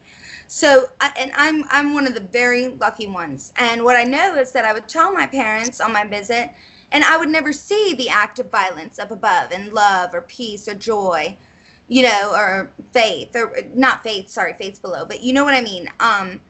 And so I would tell my parents, you know, that, well, I guess she was trying to hurt somebody else, because that's the only way I could logically think that they would restrain, or something violent would happen with a child where there would be that much noise, as if, and that's what I would be told later, is that they were trying to hurt others. The only time I ever restrained someone in that school was in 2012. There was a 12-year-old girl. I'm not going to say her name. I'll call her Andrea. And she grabbed a pencil she was in the grace room, which 12-year-old child in the grace room. Her father was actually like a very famous stunt double. I don't want to get into this. They actually live right there in Pensacola, and every time she acted up, she was a black girl. I don't want to say that, no, but they would shave her head bald when she didn't act right, and they adopted her. And her parents were white stunt doubles, and they sent her to that school. and she would be put in the grace room often, and she would do things, and she snatched a pencil off the table where we were watching her that one day, and she said, "I'm gonna stab you," and started, and it's okay if you get, like, it is kind of like a dramatic thing, you know, but it is kind of silly, but she was like flinging around, you know, in a circle with the pencil and whatnot. And I got up from the table and I told the other girl, because I was the one in charge, I said, "Go get a teacher." And I pulled and I said, "Alicia, please give me the pencil." I held up my hand. I had forgotten she had stabbed another girl with a pencil that way. But I just remembered in the nick of time when she went down like that. So I pulled my hand back. But then she said, "You'll never get this pencil from me." And she swung around in a big circle like that with a pencil in her hand. So while she was swinging, I just yanked the pencil out of the bottom of her hand. And then I just held her wrist like this. And I said, "Andrea," I'm trying to call her right now, "you need to be good." You know, and then I just held her hands till somebody else got there, and then I got out of there. And that's the only time I ever had to restrain anybody. Now, I've seen a lot of violence and everything like that, but I didn't believe in that. I've never felt like I'm capable of doing, but I've never felt like doing unless I felt like my life depended on it. Do you know what I mean? So, but that doesn't mean I judge anybody else that has had to or been commanded to do those things. I've been told to do all kinds of things, like let Hannah puke in a bucket and not let her into the bathroom. You know? So anyway, I'll let y'all take it away. I'm sorry. I carried around a bucket with me too, and I was ostracized by all the staff for having to carry around a bucket for being taken off my depression medication. And, you know, they thought that I was faking it, and I would get 1,000 lines every time I threw up. But can we also talk about how not every girl, there's like this misconception that every girl who went into the Get Right room was very violent or was trying to hurt herself or kill somebody else. That was not the case. You could get put in there for small infractions and be in there for a while. Yeah, for us it was. Yeah, I remember that, Mackenzie. I remember like there was large infractions, but there was always somebody in there. I was there when you were first so you got there in 2001, and I got there I believe I was there from 2002 to 2004. I mean, it's kind of, I started remembering more things lately, now that you guys are mentioning it. It was up in isolation for 2 weeks for forgetting a pencil. Oh my gosh, okay. Just for forgetting a pencil. And the thing is, a lot of the audience, you know, for those who don't understand this type of place or just tuning into, you know, the troubled teen industry, you can't speak how you want to speak. You can't say the word pants. You can't think how you want to think. You can't talk about the outside world. Whether it's religious or non-religious, it's pretty much the same thing. You had no rights whatsoever. And you can only mention family. You can't say the word friends. What I was going to tack onto that was, by the time that I went, what you were saying about the the Get Right room. So in 2009, they actually made an actual rule book. We've been trying to track one down to where forgetting your pencil is only 300 sentences. And as long as you got a 100 on a spelling test or answered a trivia question right, you could merit that off and you wouldn't even have to write it. That's not to be put in the, it was for violence, which I'm not justifying. I'm just saying that's how they changed it, probably because of parents and complaints. On that, damn. Well, Amber, we're reacting to that because when we were there, it was almost like, correct me if I'm wrong, Amber, but nothing was meritable. It almost seemed like I had the demerit was like sharing things, or yes, I must say yes because I said yeah, and that became 300. That's 300. Yeah, but I remember having to write the one that was like 27 words long for sharing, borrowing. I will not share, borrow, give, take. I can't even remember, but it was like almost a small paragraph. Well, everyone was always punished, and they realized that they couldn't make people punished unless they lightened up on the rules. So they changed them, and literally, like, there were certain rules, and you would actually have to write the statute and turn them into staff, and then they would be printed out for you. The lines would. So you didn't even have to number your own lines anymore. And then they were due by a certain date. There was an algorithm with it, and they would, so typically they'd be due in 2 or 3 days, you know, whatever lines you had, but you could merit them. And I know y'all never had merits, but that's every morning there would be a trivia question that you could answer. When you got a 100 on a test, you would get a merit. You would get merits all the time working in yard crew. Brother Brown loved to give them. And I'm not saying that's better. I'm just saying at least we had a clear, instead of just, so the first time I was there, we didn't have a rule book. It was just like y'all at Victory, okay? Like literally anything was direct disobedience. Like me just asking a question or not raising my hand. That's, you know, direct disobedience. And they could just add any amount of sentences. And the girls could make you have a really long, it had to be 5 to 7 words. And it could be, they could, so like Hannah, when she was a helper, she always made girls write, try not to do that, because it was very short. And they could write, try not to do that 500 times instead of like something really long, like, thou must hearken, O Lord, to a soul about thee with the lamb thou mountainest covet. You know what I mean? Which is what they would make us write, like, which, and later, and that would be a breakdown when they would make it, but thou hast hearkened to the fat of rams and da-da-da-da-da and blah, blah, blah, blah, blah. And so for 500 sentences, they make us write that 265 times. And they break it down. Yeah, so it was called breakdowns. They would print them out, and they had a technology system of it. They actually had a software and a technology to do the algorithm of punishing us. But it got to be to where they weren't due in 24 hours anymore. We used to always have to ask for extensions. Y'all remember extensions? I only had to do that my first time there. I'm just fixing my necklace. But I only had to do that my first time there with extensions, and go to charity, and then they'd have to sign off on you getting an extension, so you can end up in dorm silence and detention. So you get 24 more hours to write within. But then it's like, if you have 2 jobs and you have everything else in chapel and what all else, you're not going to be able to, not everybody can write that fast.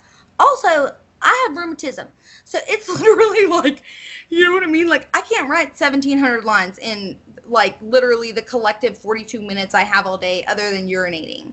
Like, so go ahead. Sorry. Just, I'm sorry. Do you want to talk about how they dictated when we could and could not go to the bathroom? That's another thing. We would get punished for asking to go to the bathroom. If you woke up a helper in the middle of the night because you had to urinate, you would get punished for that.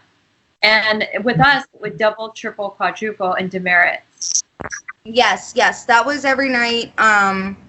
Eventually, somewhere around 2010 or 11, there were 4 or 5 girls in the school that all had UTIs, and they were all on a list. I think there were 4 of them. From having to hold it so much. It was not their fault. But the school couldn't recognize that. But eventually the doctor, by the way, I'd like to tell you that J Medical Center was shut down for fraud and malpractice. They were falsely claiming Medicare and all sorts of things. They have falsely diagnosed me with things and other people with things. And if you were dying, they would wait till the day when they had to take another girl for an appointment. They didn't believe in taking you that day. Yeah. So Medical neglect. like, I'm sorry, it just makes me so like angry. But you know what I mean? Like, it's like, but with the urinating, so they would get 300. So it became 300. It used to be 5, but in 2009 it became 300 because it fell under 3-1. Prepared and on time. That's what your pencil would have fell under, Jeneen. You wouldn't have been thrown in, GR or the grace room. You would have just had 300 sentences, and you might have been able to merit it off, which is still not that great, because it still contributes toward you sitting in prison on Friday night. Anyhow, so they, the way it would work is that only those 4, once 2011 hit, only those 4 were allowed to wake me up. Other people will wake me up too, though, especially on Friday nights. You guys had to wake up to go to the bathroom in the middle of the night? Huh? Yeah, you guys Friday nights. Woken up to go to the bathroom in the middle of the night? Yes. With Mackenzie, we were allowed to there was go a lesbianism. That's, trust me, I'm pro LGBTQ plus, like, but in 2007, there was a lesbianism in the bathroom at nights, is what I was told, and that helpers always had to wake up. And what I would do is I was normally in the helper's bed close to the restroom anyhow, and the girls remember I would crawl out of my bed and I would fall to the floor and sit up against my bed with my eyes closed. Now, picture, I'm a 15, 16, 17-year-old child, okay?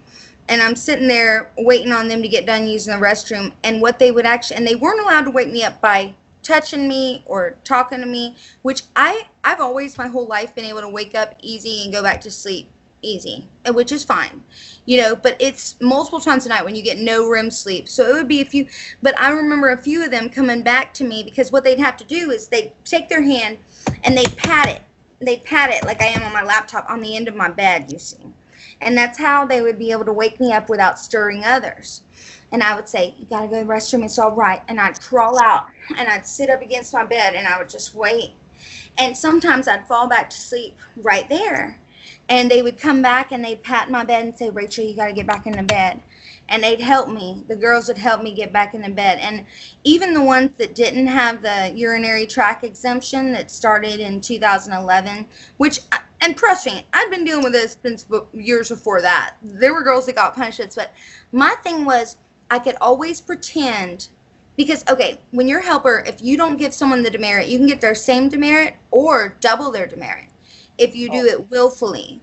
So when I knew that 300 was that, I thought, I'll take their 300 and not punish them because I can just pretend that I was too sleepy and I forgot and I was out of it.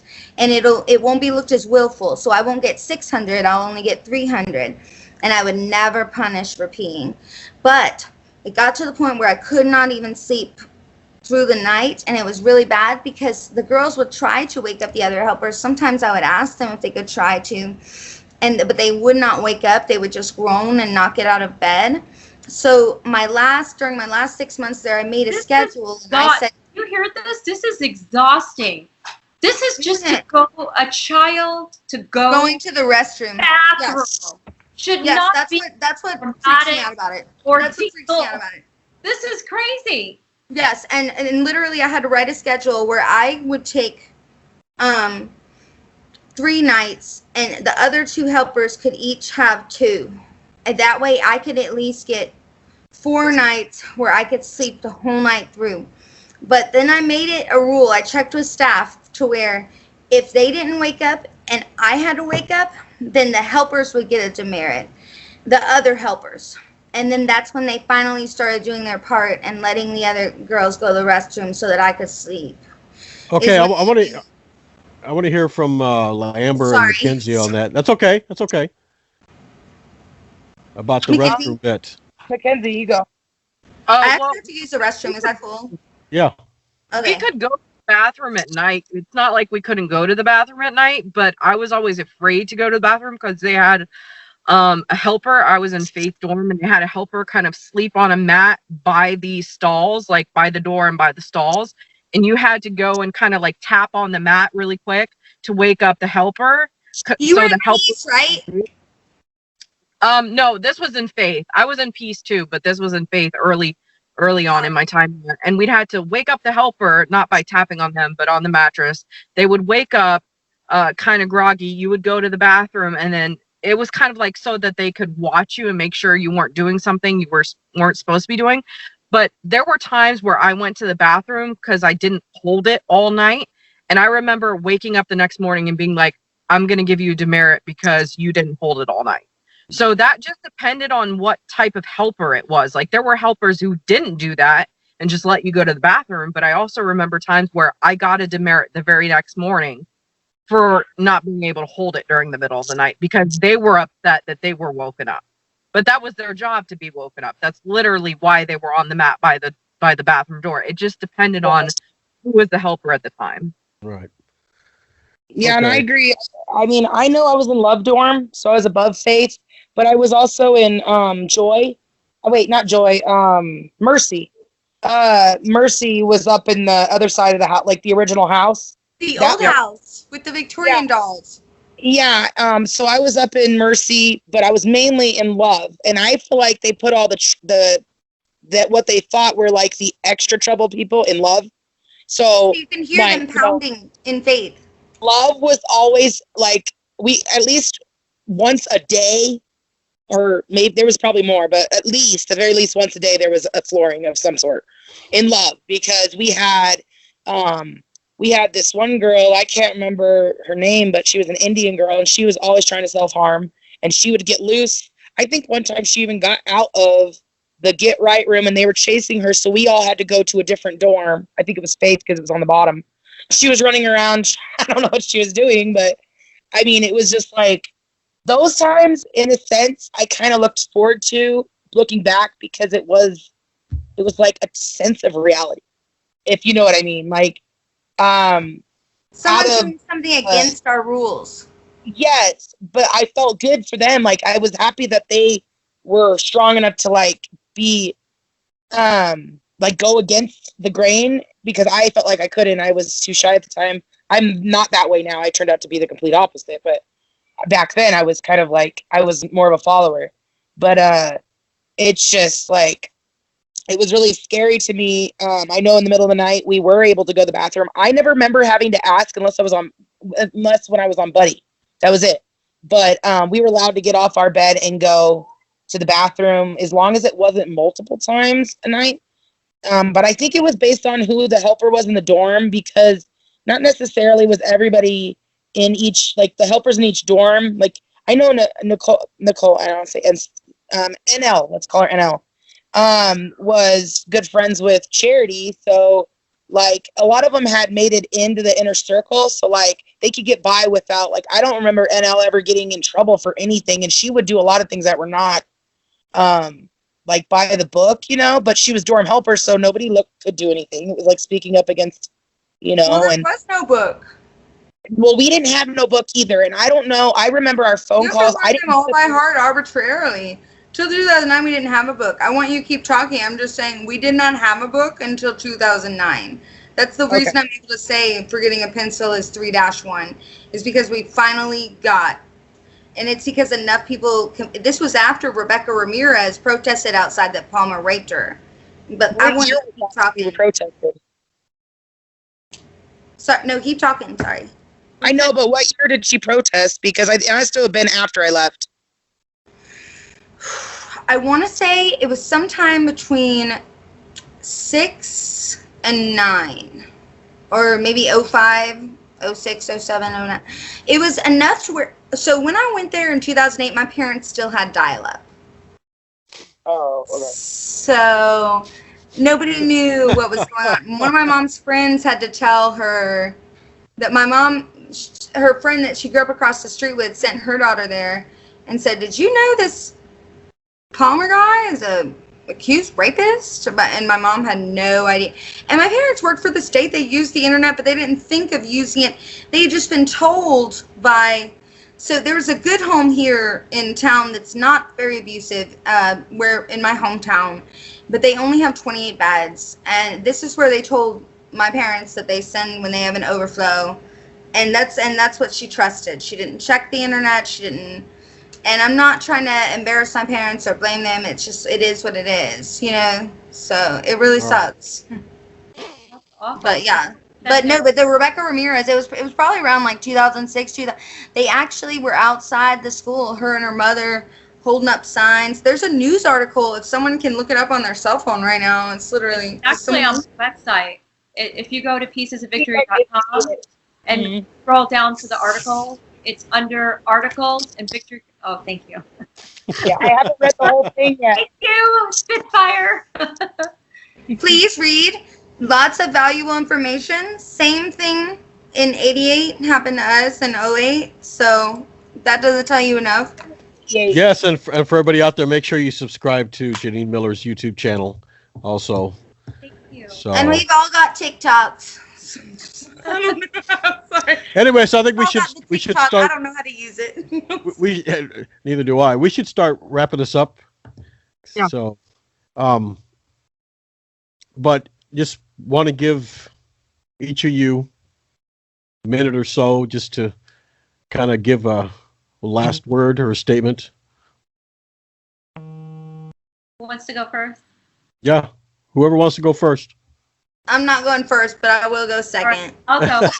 Okay. My name is Jeneen Miller. I'm a survivor of Victory Christian Academy, and all of our stories are tied in. It's the same school. They just rebranded themselves, whether it's Genesis by the Sea, Lighthouse, Victory Christian Academy. We're all survivors of the same abusive lockdown facility.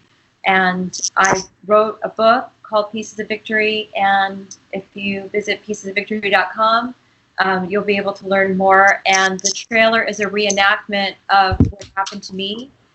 And if you watch the trailer, it was filmed actually on location inside the lockdown reform school I was in Ramona, California. So that's my story, and I have a YouTube channel called Pieces of Victory where I interview survivor after survivor, whether it is linked to the school that I went to or not. This is an epidemic that's happening in our country today, and I am taking interviews from all across the U.S. There are over 100,000 of these types of schools here, and no one is doing anything about it. All right, Mackenzie? Where'd she go? I don't know. Mackenzie? Oh, yeah, I'll say something. There she is. Oh, Mackenzie, you want to go?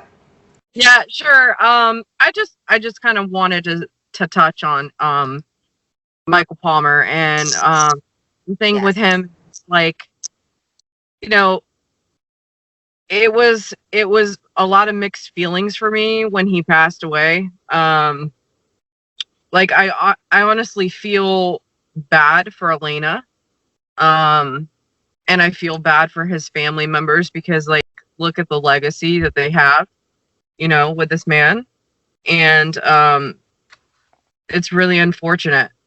And so I do have empathy, you know, for Elena and stuff, but at the end of the day, like, this is a guy who, like, freaking tortured me and told me that my parents hated me. And I think this is, like, it's almost like it's not the end of the whole chapter, but I can find some closure in knowing that he's not going to hurt anybody else. And so that's kind of comforting in a way. It is. Oh. I agree with you. I would agree that, especially because we were worried about him still working with the children in Iowa not too long ago. Do you want me to go? I'm just really thankful for the time you give me on here, and I know I'm kind of awkward and, like, goofy, and so I don't even know if I'm looking at the right camera the whole time, but it's been really nice being on here, and I really appreciate you guys, and I have answers to a lot more questions, especially, but I thought it was really neat tonight of us to go through the years of how things were consistently the same and also slightly different, and just to acknowledge that this man moved this school around to so many places. And also what I'd like to tack onto that is the Florida statutes and the state constitutions are so important, not just Florida, but all of them. Do you know what I mean? That literally, like, there need to be laws in place to protect children's rights. You know, where we're going to the rally in Missouri this coming week, you know, there are literally, their fourth article in their Bill of Rights is that no one should be forced religion upon, you know, and there are all sorts of rights protecting children, but it seems like as though they're shielded by these unlicensed facilities, and that's really scary, and that needs to be something that we put an end to. Not getting help for children that are troubled or anything like that, but they need to be in licensed facilities where people aren't going to abuse them and shove all sorts of crap down their throat and treat them cruelly. Does everybody else agree with that, or is that? I agree. Yeah, that's what, and I'm not saying anybody, I would say keep your children and just treat them good and raise them good, you know, so, you know what I mean? But these places should not exist. They shouldn't be allowed to have children and be unlicensed and be able to operate that way. Do you know what I mean? So anyway, I'm sorry, I know I'm like kind of all over the place. Road of limitations. Even licensed, because I interviewed someone from Provo Canyon, and I'll just make this quick because I know we're wrapping it up. But, you know, I agree. They should be state regulated. All these schools should be state regulated. It should be a no-brainer, and that's not the way it is. They're already breaking the law. That's what I'm trying to say, is that they're already breaking the law. I feel like people in authority aren't doing anything. So what we need to do as people is to just spread this awareness around, because obviously no one wants to do anything that has any kind of authority. And I will not Yeah, I get think specific on that, but you can connect the dots.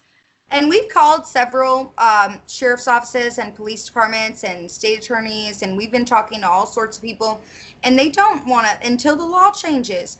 And that's the issue. Where we're going this week, literally the law protects these children, and it's not. They don't seem to care. Justice system. I feel like our justice system, we can't depend on it. So, should I tell them about what we found in the Constitution tonight, Jeneen, or is that... No, let's get LaAmber Miller. I would have gotten a demerit for biting my. Oh, sorry. Oh. I was like, oh wait, I just had a flashback. I was Wait, like, wait, talk. I'm sorry. Go ahead. sorry. See, y'all, this is what happens when you send your kids to a boarding school that is in the name of Christ. I stopped biting my nails at that place, but for some reason he was talking about something, and I just started biting my nail, and I'm like, oh God. I just had a flashback. So CPTSD is real. I have 4 children, and I can tell you this: they're all under 10. My husband, sometimes he's their stepfather, but he's all like, "Well, those boys don't shape up. They're gonna go off to a boys' camp," and I'm like, "No, you're not. I will be that person. I would rather deal with them, and you know what I mean? Because I'm a tough cookie, but I want to put out there that this group, these people in this podcast, especially Jeneen, because when I started digging in and seeing if anything had ever been, like statute of limitations, because I always wondered, like, I could have reported it, but what would it do? Bill Cosby got like put in jail after that many years, but he was like 80 by then. So, and all those women had to grow up like that, and we had to all grow up. Let's see, if it started up in 80, the schools or the cult did, then it had to have, it went till 2012. That's a lot of years. And it just goes on like a tree. And that there's people out here that are still struggling. As an adult, what affects me, I'm loud noises. I get really, like, when I get depressed, I shut down. I can't function, like literally, like bodily movement. Have really bad, I have to take diazepam to go to sleep at night because my mind wants to race. Mm-hmm. You guys hear me? Yes. Yep. Your video kind of froze. Uh-oh, something got unplugged out there. Well, I can hear you guys, but okay. Can you hear me? Yes. Yeah. We can all hear you. We love you. Oh, I'm here. Hello, we're here. Okay, something happened. Sorry, but yeah, I was just really frustrated. I don't know if I was really frustrated, like that. There's not, because of the stats. I think if enough of us come up, there is still people that we're working with. The Palmers before him, who was it? Before him, Lester Roloff, he was his protege. So there, and then now, the Cookstons, and then it just kind of goes intertwined there. Like, be very aware of where you're sending your child, and don't just leave them there expecting, not to check on them. Thank you. If you end up going out, because it's scary. And I didn't know my phone calls were being monitored. I was just too scared to say anything because I thought maybe, but I guess they were being monitored. And it's just so scary, but I'm really happy. And this has helped me be able to have closure in this, because at least one person, has died, and will be able to have to, come to terms with what he's done. There's a lot of other people that won't get closure, like the girl that fell off the scaffold.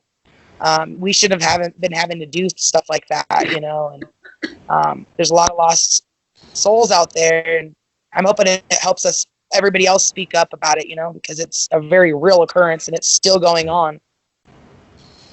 All right. I got one thing to say. Well, a couple of things. Thanks for coming on, ladies. I appreciate it. Thank you for having me. Yes, and also for everybody out there, go get Janeen's book. It's at piecesofvictory.com, correct? Can you also get it on Amazon or? Yes, you can get it on Amazon, Barnes & Noble, Walmart, Target, Right. but I can sign it for you if you get it on my website. All right. I'll give you a So book. go and get the book. And another piece of reading for you. I know if It looks like this. I know Lester Roloff was a big influence on these guys. And Yeah. there's a book you can get, I think it's like $5. It's maybe 25, 30 pages long. It's not very long at all. If you guys see it up there. It's Rebecca Asylum for Broken Children by Maggie Savage. It took me like a half hour to read this. It's actually very, very good. It's violence. I mean, it was what Girl at the Rebecca Home. But Well, it's- Rebecca House is where it all started. I didn't mean to interrupt Yeah. you. Sorry. Yeah, Rebecca is where it actually started. Yeah, I think it was 1968. something like that. Either the late '60s or early '60s. Lester Roloff. But yeah, so I mean, like I said, get Janeen's book if you want extra reading. You can get that as well. I think it was like $5.99 or something like that. So, but anyway, thanks, ladies, for coming on. Thank all you have Thank a you so much, you'll have- Jason. You're awesome. Thank you have a great. We'll talk again, Rachel, Mackenzie, Janeen, and Thank you. Lala's Maybe still I there. can teach you where to Yeah. look. Paula, are you still there? I see your picture. Yes, I see her. One thing I think about all this too, that I'm just adding, it's just real short, but it's not what you know, it's what you can prove. And that's what's been the problem here for all these Yeah. years. You can't prove it. And it takes so many years of the onion layers to peel off for you to be able to talk about it. And by then, they're in a totally different state, So that's one thing I want to say about it. It's not Okay. what you know, it's what you can prove. And This guy Palmer, I was talking to a guy named Alex from Agape, and I told him, I said, this guy was, he's like a greasy pig. You ever been to the pig wrestling where they grease up the pig and you try and grab him and he slips out of your, that's the way this guy is. Oh yeah, at the county fair. Yes, he's a slippery pig is what he is. But we don't have to worry about that no more. Yeah. So, No, don't. I'd like to see what happens to his organization, though, that he still owns. That's been sued a bunch of times. We'll see. we'll see. There's still a few IFB people like the Pigots and James that are co-owners of Genesis Ministries. They're co-executives with him. Right. So it's going to be interesting to follow what goes on with that. If they're going to open another home or close the business or. All right. So Okay, I ladies. just thought about that. Sorry, just Bye, guys. All right, we'll see ya. Bye. See you Take it later. easy. I love you All guys. I right. love you. Bye, guys. Thank you, Jason. Bye. You're welcome.